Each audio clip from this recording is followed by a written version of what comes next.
Bonjour, j'ai envie de vous faire part de mon histoire et de ce qui m'a amené à m'intéresser plus particulièrement au traumatisme psychologique. Vers l'âge de 40 ans, 10 ans après m'être installé, j'ai ressenti une profonde insatisfaction dans mon travail de psychiatre. J'avais le sentiment vraiment désagréable de ne pas aider mes patients de manière suffisante. Mes interventions se limitaient à prescrire des médicaments, de la psychothérapie de soutien et un peu de thérapie comportementale à laquelle j'avais été formé.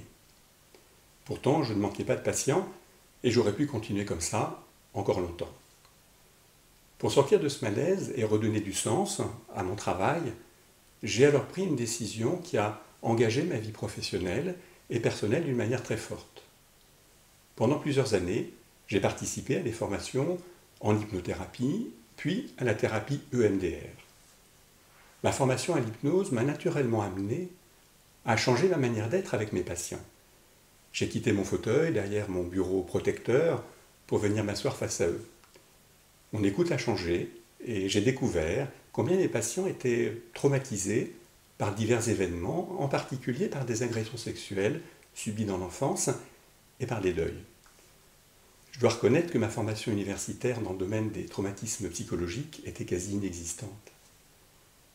J'ai découvert aussi que très souvent les patients n'abordaient pas d'eux-mêmes spontanément ces sujets, tellement ils se sentaient honteux ou coupables. Souvent également, ils ne faisaient pas le lien entre leur passé et leur souffrance actuelle. Quand j'ai commencé ma formation à la thérapie EMDR, je peux vous le dire maintenant, certains collègues se sont bien gentiment moqués de moi. Comment peut-on guérir avec des mouvements des yeux? C'est pourtant grâce à l'EMDR que j'ai découvert, entre autres, le continent des troubles dissociatifs liés à des traumatismes sévères. J'ai enfin pu mieux comprendre et mieux accompagner mes patients d'une manière plus humaine et j'en suis sûr, plus efficace.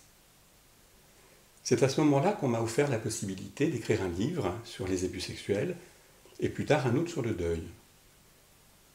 Maintenant, je souhaite utiliser mon expérience de psychothérapeute et mes connaissances acquises durant ces années pour accompagner d'une manière différente les personnes victimes de traumatisme. Je suis persuadé que comprendre pour quelles raisons on souffre est un premier pas nécessaire.